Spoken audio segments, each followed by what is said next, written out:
Hey everybody, welcome back to another YouTube video. So today I'm going to show you some tips and tricks for creating a really good character, a strong character that's going to drive your story, and also just making a story, right? Because characters, what I learned in a college writing class, are actually they are your story.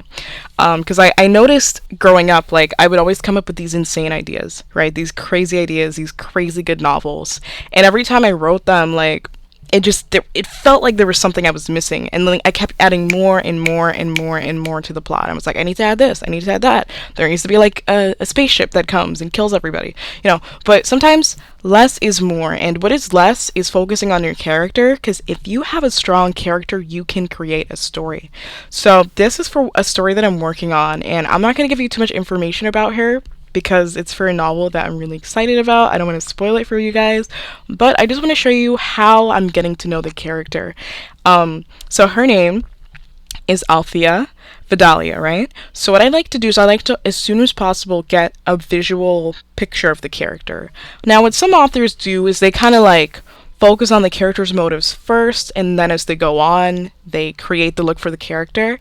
For me, once I can visualize the character, and I can kind of think of like what the character would wear, like how they fix their hair, how they stand, stuff like that, that really helps me to like drive that physicality into emotionality. I don't know if that makes sense. So I immediately like found the pictures that I want for this character, because that sort of helps a lot. Now, this is a ton of questions, but if I can find the template for this, I will put this in the description. I found this in someone's Reddit post, and being able to sit down and interview your character, like talk with them, that is a really strong thing that you can do, because I found that if you don't actually sit down and answer questions about your character, you kind of like don't really have a strong sense of what they are. For example, if let's say someone asks you, oh, like, what does your character do on a Saturday usually? And you don't have the answer to that, you might have to reconsider. You might have to think, oh shit, like, I don't even know what my character would do in her free time. Like, how do I even know my character at all? Like, I know what she wants to do, but like, who is she? So getting down to just sit and know your character is one of the best ways you can create a character, and one of the best ways you can center the story around them. So this is one of my leads for my fantasy novel, and again, her name is Althea Vidalia. So we have the first question: what is her name? And then, does she have any nicknames?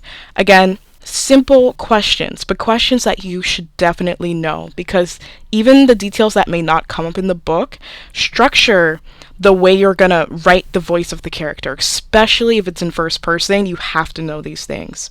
So I'm gonna blur a couple of these things out because I don't wanna spoil the story. But like, just like little questions like, do you have any tattoos? Do you have any markings? How did you and why did you get them? Little details about your characters. So I feel like a document like this is really fun, and you can also sort of answer some of the questions in the voice of your character. So like, do you have a spouse or a significant other? Describe them. Fuck no. Right? Because like, this character isn't really a fan of commitment.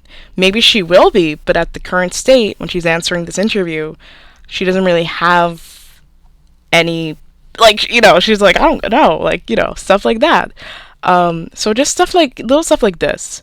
And what I like about this form is that, like, you ask kind of like where the character grew up, past influences, stuff like that. Alright, so I'm back. So this was something I did for a college assignment, and this is just kind of creating a timeline of your character's life up until the point of the novel, or even beyond if you want to go further. I recommend just up until like what's actually happening in the world of the novels, just so you can have a background, right? So I'm going to show you her life, because I don't think it's going to be a huge spoiler for this thing I'm working on, because it's way down the line, right? So this is the character Amara Duke, and this world, this is going to be a film and a book. It's called Pick Your Poison, and she is actually a princess. So she's currently 22 years old.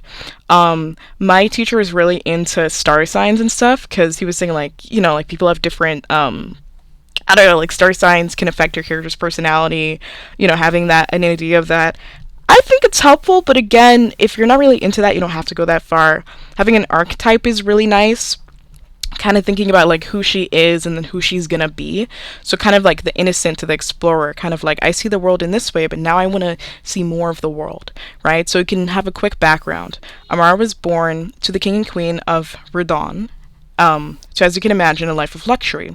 Unfortunately, this also meant a life of strict rules and solitude, just like a sort of quick tidbit. But then, this is our timeline here, and you can go in detail with this as much as you want. For this, more is more. If you want to write a page for every single part in that character's life, girl, please do it, because it is going to just help you get such a sense of this world, such a sense of this character, because again, the character's experiences shapes the world around them, especially if they're a lead. So for example, at age 6, this is where I started, because this is kind of like the really important points.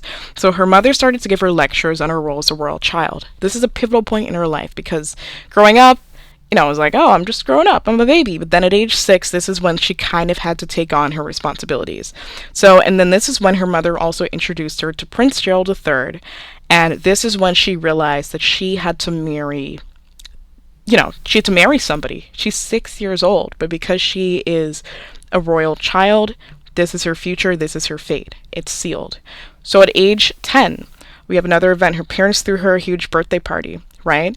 And this is where she's kind of like growing up and realizing how different her life is than some of the other kids inside of the kingdom, because in this kingdom there's a lot of systematic issues, right? So the royals kind of live in a completely different world than the people outside of the castle. Again, seeing how this actually builds the world around them.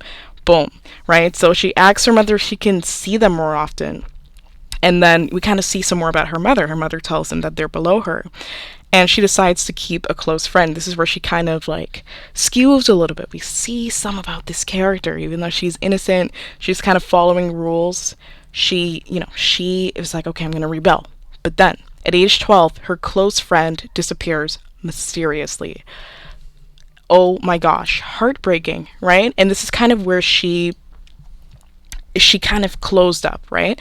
At age 13, she becomes quieter, more reserved, and she beats herself up for it because she wants to be able to appreciate everything. She decides to tell her mother that if she decides to tell her mother, but then her mother says that if she continues carrying out her role in the royal family, she'll find true happiness. Her mother tells her that she will be a queen one day. She'll have the world in her hands. And this is something that kind of causes Amara to lean more into the royalty, because she's unhappy and she wants to find this happiness, right? So at age 16, she gives up on trying to make friends, because again, imagine you're 12 years old and your best friend mysteriously disappears. That's heartbreaking. Like, where did she go? Did she abandon me? Like, but again, this is a pretty dark world, so we can imagine what happened to her friend, but let's just not say, right? So she decides to find interest reading fiction and romance novels. Reading's kind of her thing. She hides these from her mother because, again, she's not this completely like naive character, right? She still thinks that royalty is going to bring her happiness, but she's still doing these other things, right? And she hides these things from her mother. And this allows her to actually fantasize a life outside of the castle. And then 20, this is the plot that is happening in the book. This is where it generally starts, right? Her mother falls ill. She grieves heavily over the situation. So I did something that I don't recommend, is for this is actually not where the book starts, but this is kind of like near the start of the book. But chapter 1 kind of doesn't start with this. But she befriends Ivy. That's kind of like where the book starts, right? Like, this is like in chapter 1. Then I gave scenarios that are happening in the future of this timeline. So her mother falls ill. This happens in the future of the timeline. She grieves heavily. That happens in the future. She feels overwhelmed. And this is good. It kind of helps you really shape the character. And then down here we have personality traits. You don't have to do these, but again, it's useful. Cautious, neat, tactless, overly neat. Oh, naive, emotionally unavailable, because our professor requested that we put traits, so I went with these. And then he was like, think of a couple of these questions, like what would she do when looking in a mirror? Why does she befriend Ivy? Stuff like that, right? So what she does when looking into a mirror, she would smile at herself. It would be a broken smile, an empty one where her eyes don't quite match her lips. She would just stand there for minutes and assure herself in her head that everything is going to be alright and she's happy with the life of royalty. Her eyes would look up to them to show that she's longing for more. Then she looked away and get on with the initial task. And boom, I feel like that's money right there, right? If you make this timeline, you do all the steps that we did, you have a lookbook for your characters, you do an interview with them, and then you do this timeline, your book is gonna be solid, girl. Like you don't gotta do much planning. Because again, all of this is shaping the plot of the world. So this book is focusing on two interlooping characters, and as you can definitely see her storyline. She's gonna do something, she's gonna rebel, that's gonna cause conflict inside of the book. That is like most of the plot right there. There's also some other stuff that I'm not going to spoil, but boom. And that's how your character can shape your plot, and that's why, again, focusing on this stuff is going to super help you etch out your character. Hey guys, if you like this video and you want to hear more, I totally recommend you subscribing to the channel because this channel is going to be all focused on writing. It's only going to be writing. If you want to hear more of like me as a person, I have other channels for that. They're linked in the bio of my channel. And if you want to reach out to me one-on-one and you have a book or have a problem like with something you're writing and you need some advice, I'm here. I offer free one-on-one consultations. You could just reach out to me via email, you could drop a comment, and then we could figure something out there via Discord, and I'm here for you guys. So if you want that, again, subscribe and just reach out. And thank you guys so much for watching this video. I hope you enjoyed it, and peace. Bye.